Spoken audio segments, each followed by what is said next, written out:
On a frost-covered morning in February 2008, in the rolling hills of rural Pennsylvania, a young woman named Kenzie Marie Houk, 26 years old and 8 months pregnant, was found in her bed with a single wound to the back of her head.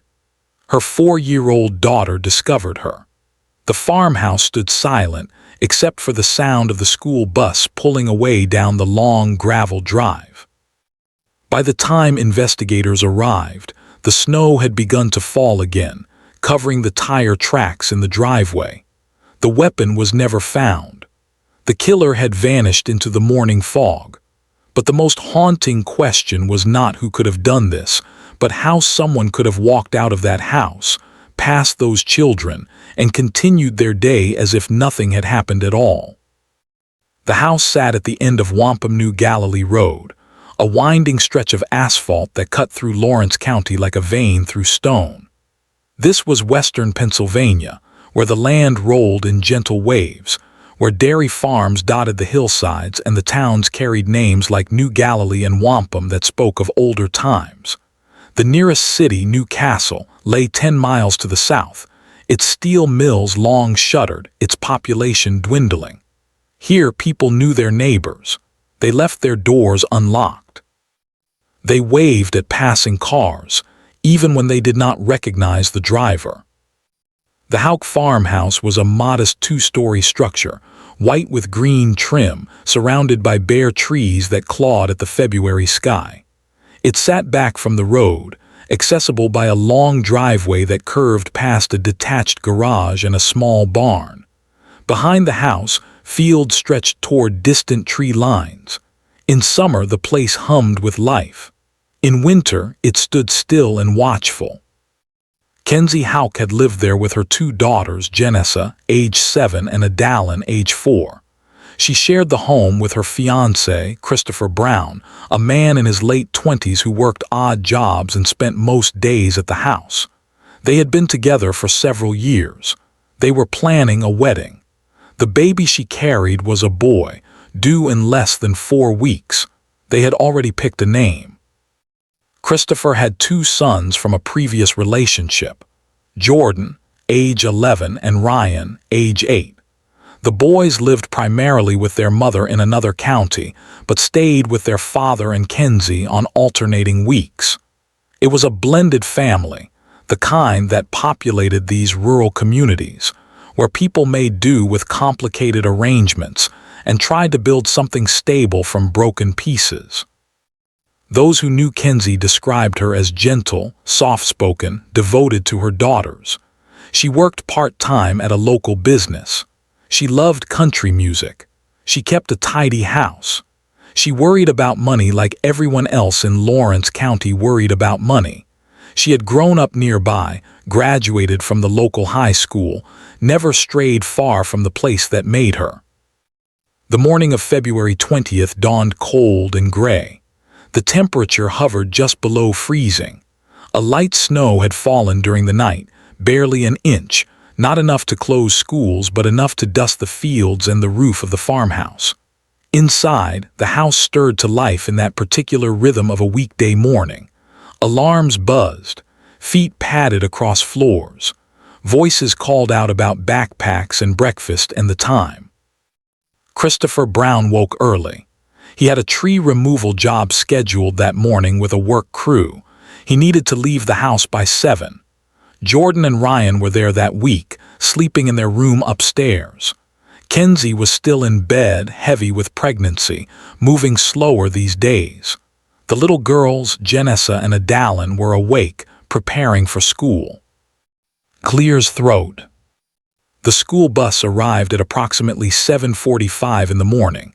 It stopped at the end of the driveway. Janessa, the 7-year-old, walked down the long drive and climbed aboard. The driver, Deborah Houk, was Kenzie's mother. She waited. She looked toward the house. Something felt wrong, though she could not have said what. Janessa was alone. Adalyn, the 4-year-old, was supposed to be coming to preschool, but Adalyn did not appear. The bus pulled away. The morning continued. At approximately 9 o'clock, a man working with Christopher Brown on the tree removal job received a phone call. It was Christopher. His voice was strained. Something had happened at the house. He needed to go back. The crew stopped work. Christopher drove away. What happened next would be reconstructed later, pieced together from phone records and witness statements, and the recollections of a 4-year-old child trying to make sense of something no child should ever have to see. Adalyn had not gone to school that morning because she could not wake her mother. She had tried. She had called to her. She had touched her arm, but Kenzie would not respond. The little girl had stayed in the house, confused, frightened, waiting. When the phone call came into emergency services at 9:08 in the morning, the dispatcher heard Christopher Brown's voice. He had returned to the house. He had gone upstairs. He had found Kenzie in bed. She was not breathing. There was something wrong with her head. The dispatcher kept him on the line. She asked questions. She told him to check for a pulse. She told him to start compressions. But even through the phone line, even across the miles of wire and distance, it was clear that Kenzie Marie Houk was gone. The first responders arrived within minutes. The farmhouse was only a few miles from the New Galilee Volunteer Fire Station. They entered through the front door. They climbed the stairs. They found Kenzie in the master bedroom, lying on her left side in bed, still in her nightclothes. The wound was immediately visible, a single entry point at the back of her head. No exit wound. The pillow beneath her head was soaked dark. The room smelled of iron and something else, something biological and final. The paramedics did not attempt resuscitation. The state police were called immediately. By 10 o'clock, the farmhouse had been cordoned off. Yellow tape stretched across the driveway. Cruisers blocked the road. The investigation had begun. State troopers moved through the house methodically. They photographed every room. They collected evidence. They documented the scene with the careful precision of people who understood that every detail mattered, that the truth lay hidden in the spaces between what was obvious and what was overlooked. In the bedroom, they noted the position of the body. The blankets pulled up, the glass of water on the nightstand, the book lying face down. Kenzie had been reading before she fell asleep. She had expected to wake up. They searched for the weapon, a wound like that suggested a firearm, probably a shotgun given the size of the entry. They checked closets, drawers, the garage, the barn. They walked the perimeter of the property. They searched the fields. They found nothing. They interviewed Christopher Brown. He sat in the kitchen while investigators worked upstairs.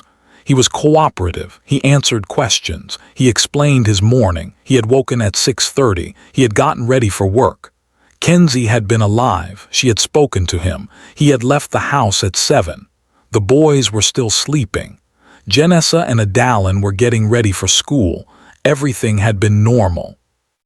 Those who knew him said Christopher seemed stunned, disoriented, struggling to comprehend what had happened. He had called his mother. He had called Kenzie's family. He had broken the news in a voice that did not sound like his own. The investigators spoke with Janessa, the 7-year-old. A child advocacy specialist trained in interviewing young witnesses conducted the conversation in a room away from the scene. Janessa said she had gotten ready for school. She had seen Jordan, her soon-to-be stepbrother, that morning. She had heard a sound, something like a boom. She thought it was the family's old dog bumping into something. She had not seen anything unusual. She had gotten on the bus. She had gone to school.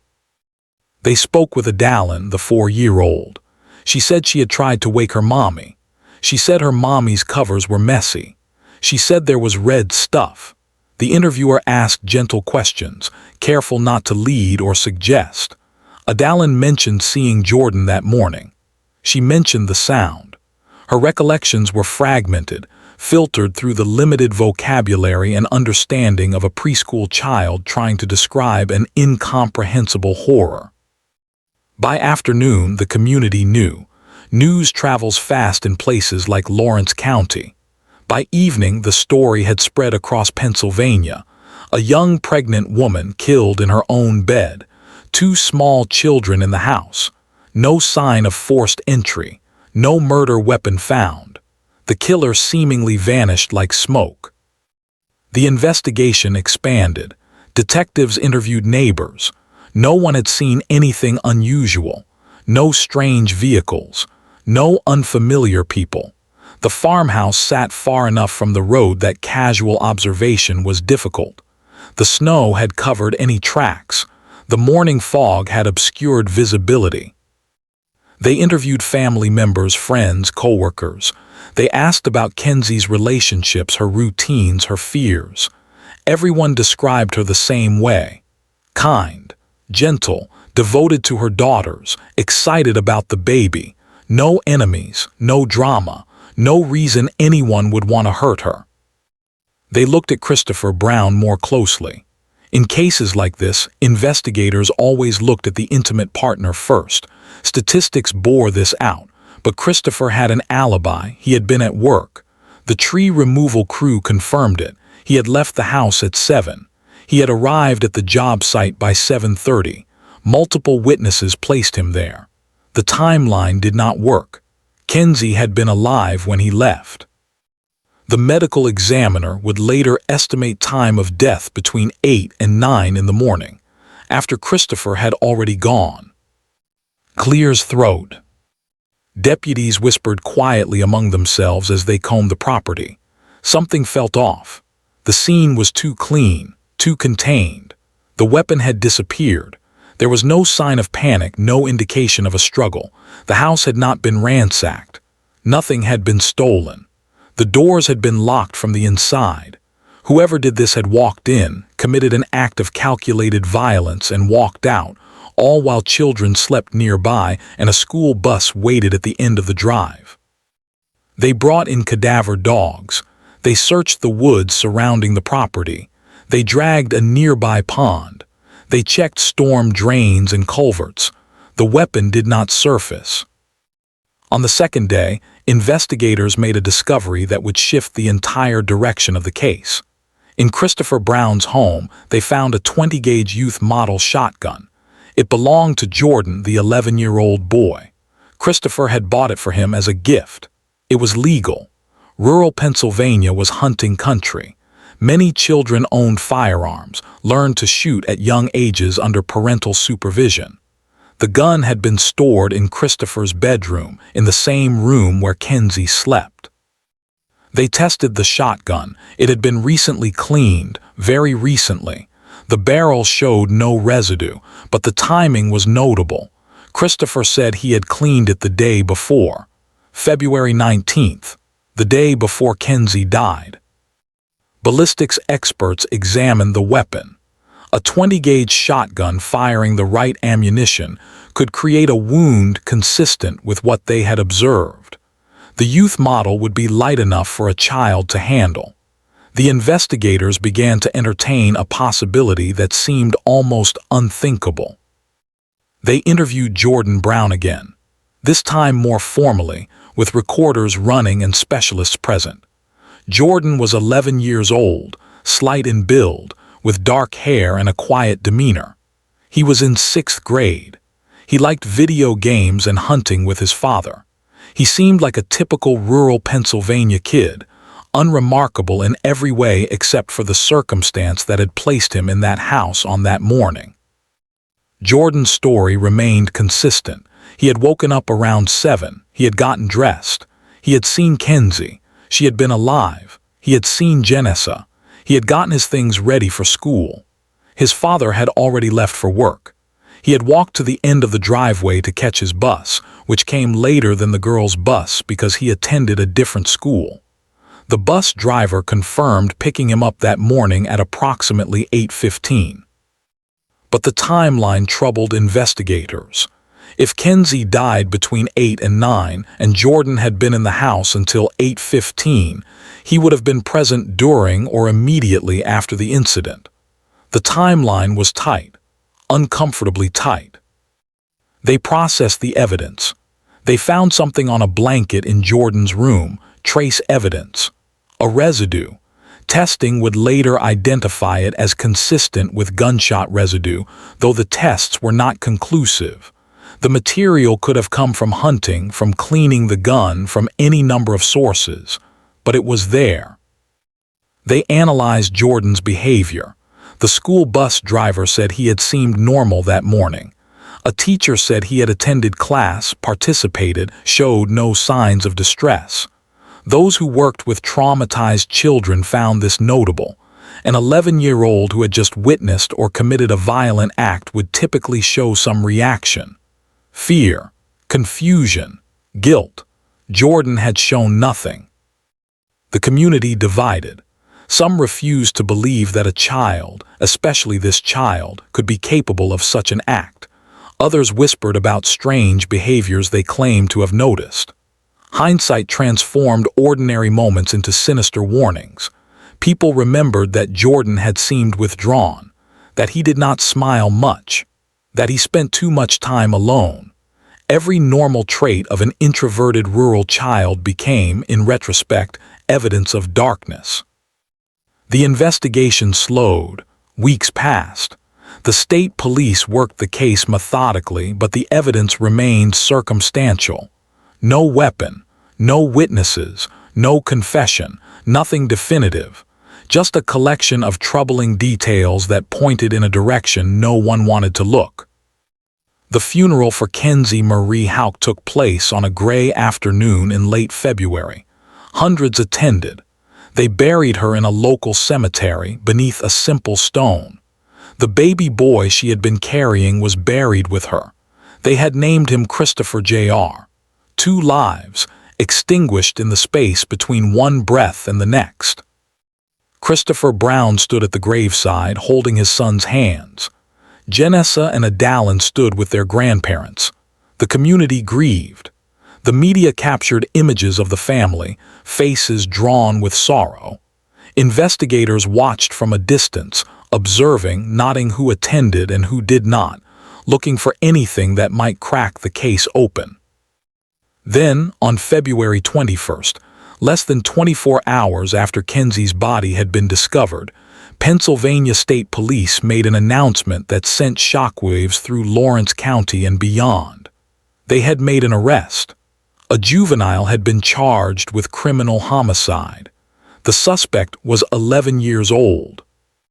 Jordan Brown was taken into custody at his father's home. State police arrived early in the morning. They read him his rights. They placed him in handcuffs. An 11-year-old boy, barely 4.5 feet tall, weighing perhaps 80 pounds. They drove him to the Lawrence County Courthouse, where he was processed and held.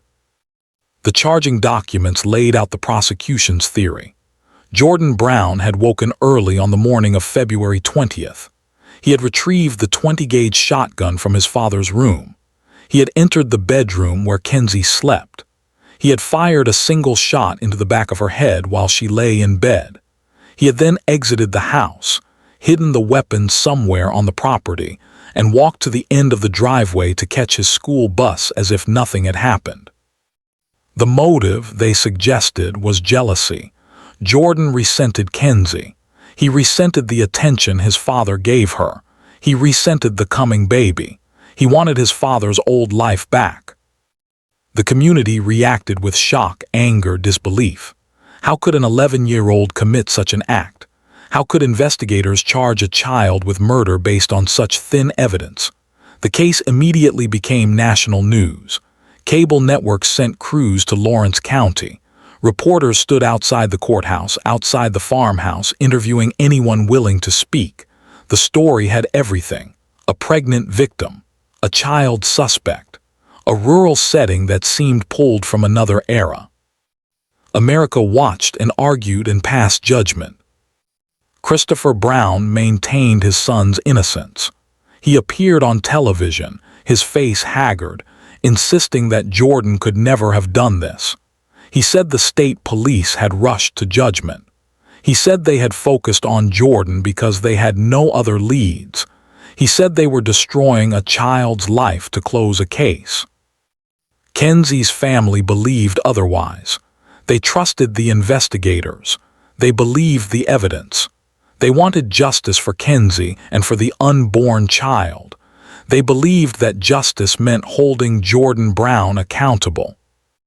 Jordan was initially held in an adult facility, the Lawrence County Jail, because Pennsylvania law required it for homicide charges. The sight of an 11-year-old in an orange jumpsuit, shuffling into court in shackles, disturbed even those who believed in his guilt. Advocacy groups filed motions. Child welfare organizations protested. After several weeks, Jordan was transferred to a juvenile detention facility. The legal proceedings began. In Pennsylvania, a child charged with homicide was automatically tried as an adult unless the defense successfully petitioned for the case to be moved to juvenile court. Jordan's attorneys filed that petition. They argued that an 11-year-old belonged in the juvenile system, regardless of the charge. They argued that Jordan had no criminal history, that he was a child, that he deserved the rehabilitative approach of juvenile justice rather than the punitive approach of adult criminal court.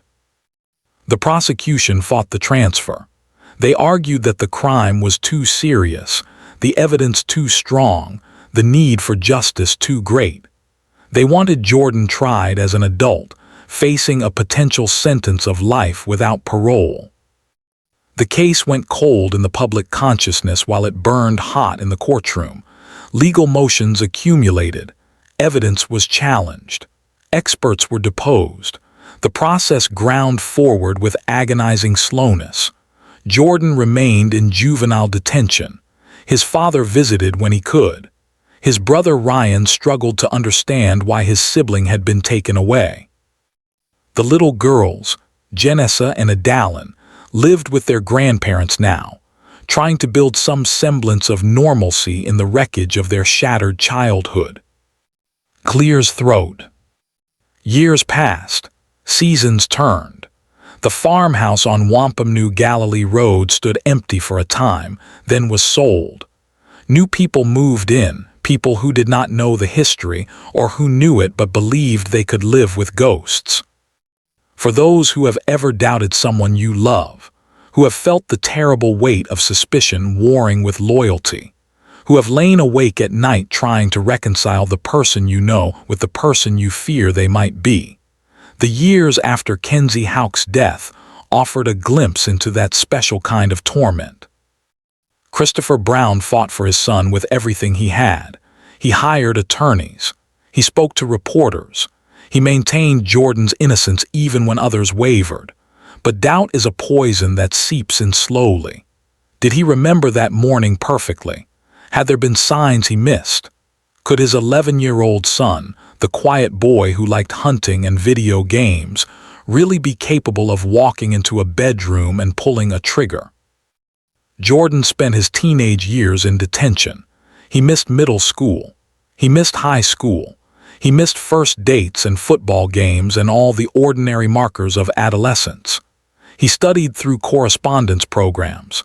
He saw his family during visiting hours.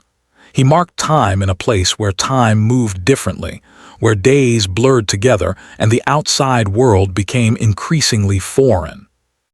Psychological evaluations painted a picture of a child, then a teenager who remained largely uncommunicative about the case. Jordan consistently maintained his innocence. He said he did not do it. He said he did not know who did. He did not offer theories. He did not speculate. He simply denied, quietly and repeatedly, that he had any involvement in Kenzie Houk's death. Those who worked with him in detention noted his behavior. He was not violent. He was not aggressive. He followed rules. He caused no trouble. He was, in every observable way, an unremarkable incarcerated juvenile. This troubled some people and reassured others. Could someone capable of premeditated murder at age 11 really show such consistent calmness? Or was that very calmness evidence of something deeply wrong? Some emotional disconnect that allowed him to commit violence without remorse? The legal battle continued. In 2012, after a lengthy hearing, a judge ruled that Jordan Brown should indeed be tried in juvenile court, not as an adult. The decision came as a relief to Jordan's family and a bitter disappointment to Kenzie's family. In juvenile court, even if convicted, Jordan could be held only until age 21. Then he would be released. No life sentence. No permanent record as an adult felon. The stakes had shifted dramatically. But the prosecution pressed forward. They prepared for trial in juvenile court. They refined their case. They reviewed the evidence again and again. The timeline, the residue, the missing weapon, the circumstantial web they had woven around an 11-year-old boy. The defense challenged every piece of evidence. They brought in experts who questioned the gunshot residue testing. They challenged the timeline, arguing that Jordan did not have sufficient time to commit the murder, hide the weapon, and appear at the bus stop looking normal. They presented character witnesses who described Jordan as a gentle child, incapable of violence. They also raised an alternative theory. What if someone else had been in the house that morning? What if an intruder had entered while Christopher was at work, killed Kenzie, and left? What if the state police had focused on Jordan so quickly that they had failed to properly investigate other possibilities? The theory had weaknesses. No evidence of forced entry, no unknown fingerprints, no witnesses reporting suspicious activity, but it planted doubt, and doubt was all the defense needed. In April 2012, 4 years after Kenzie's death, the juvenile court trial began. There was no jury. In Pennsylvania juvenile court, the judge alone determined guilt or innocence. Judge Dominic Motto would hear the evidence and render a verdict. The prosecution laid out their case. They called the medical examiner, who described Kenzie's wound in clinical terms. Single gunshot to the back of the head. Death would have been nearly instantaneous. The trajectory suggested the shooter had been standing or kneeling beside the bed. They called forensic experts who discussed the gunshot residue found on Jordan's blanket. The expert testified that the residue was consistent with recent exposure to a discharged firearm, though he acknowledged under cross-examination that the test could not definitively prove when or how that exposure occurred. They presented the timeline. Christopher left at 7. Jenessa boarded her bus at 7:45. Jordan was picked up at 8:15. Kenzie died sometime between 8 and 9. The window was narrow, very narrow. They called Jenessa to testify. She was now 11 years old, the same age Jordan had been when he was charged. She spoke quietly, responding to questions about that morning. Yes, she had heard a sound, like a boom. Yes, she had seen Jordan. No, she had not seen anything unusual. They called Adalyn, now 8 years old. Her testimony was brief. She remembered very little or claimed to remember very little. The trauma had been too great, the memories too fragmented. The defense countered. They brought in their own timeline expert who testified that Jordan could not have committed the crime, hidden a weapon thoroughly enough that intensive searches never found it, cleaned himself up, and appeared at the bus stop in the available time. It was physically impossible, they argued. They challenged the gunshot residue.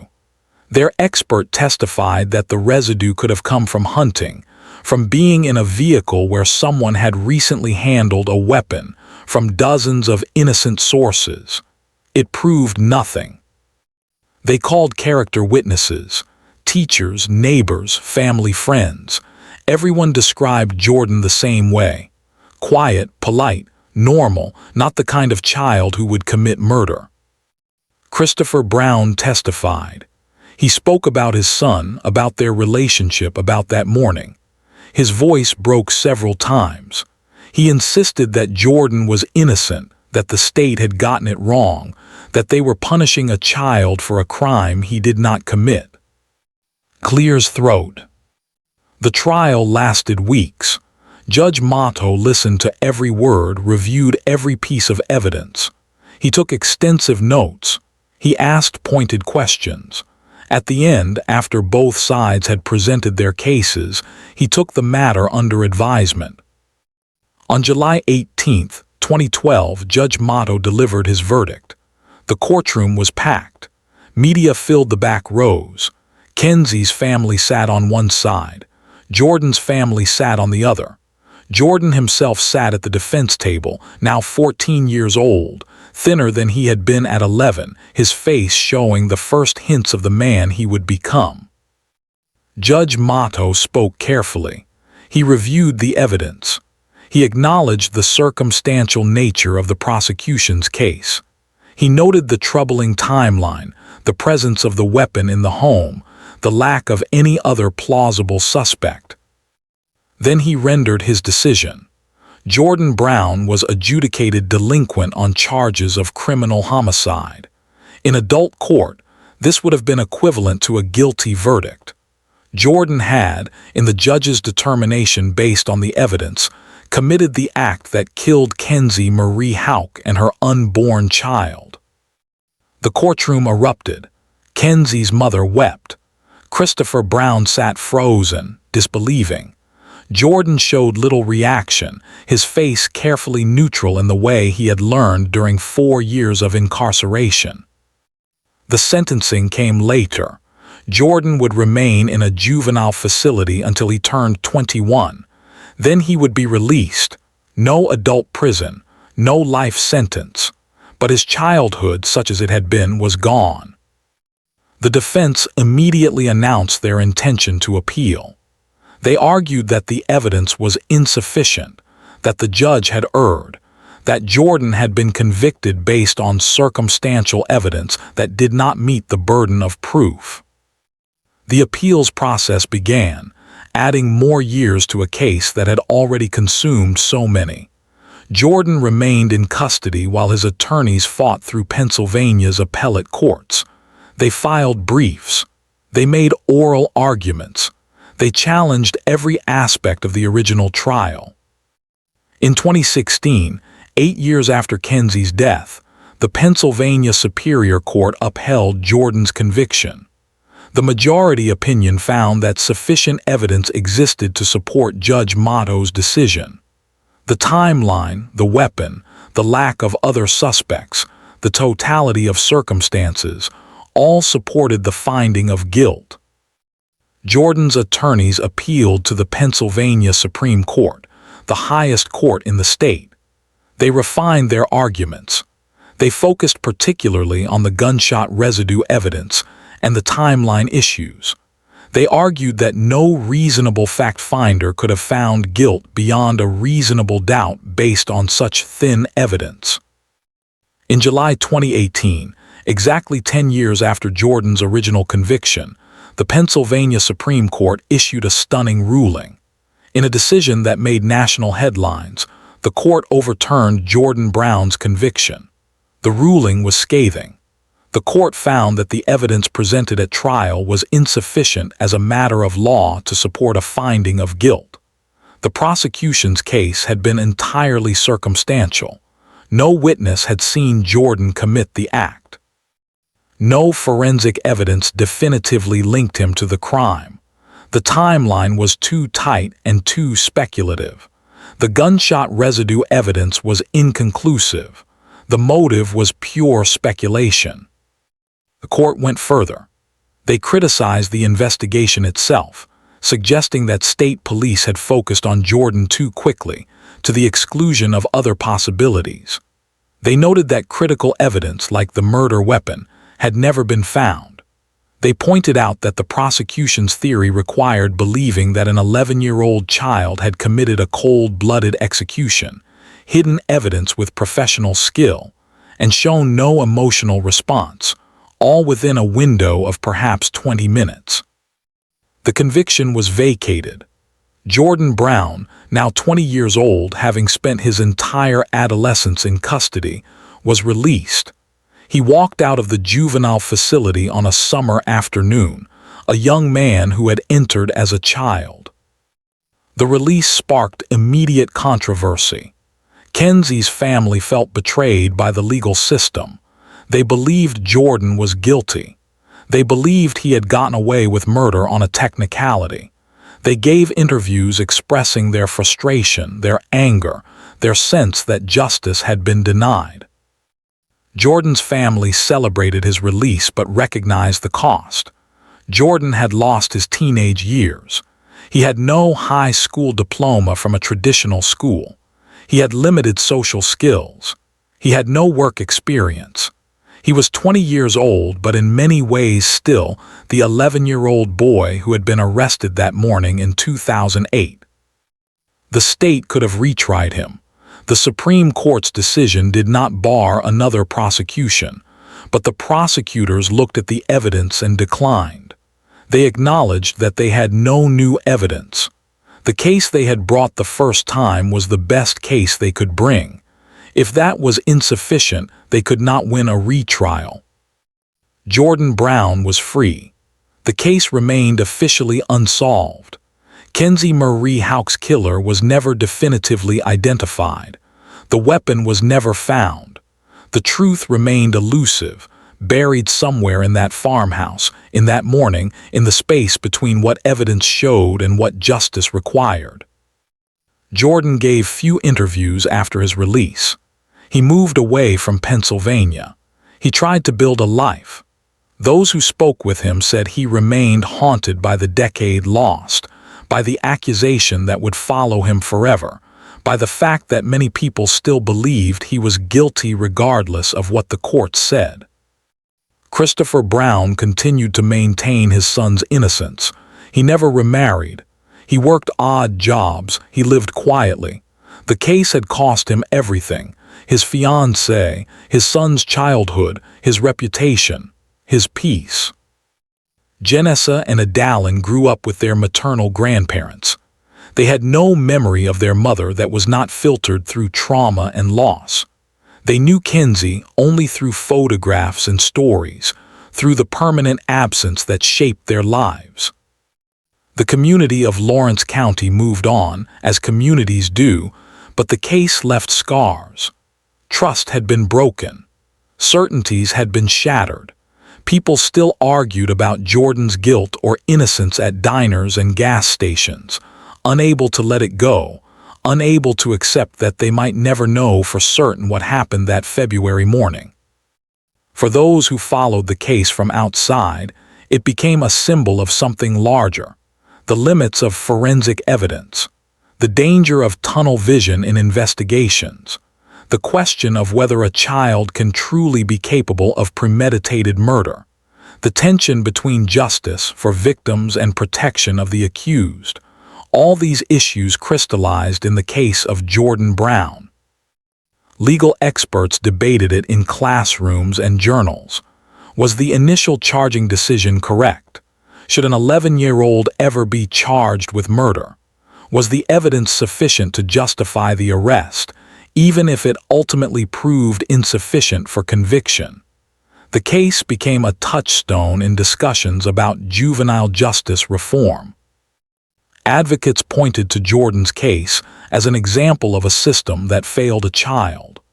They argued that even if he had committed the act, and that remained a significant if, the response should have been therapeutic and rehabilitative from the start, not punitive.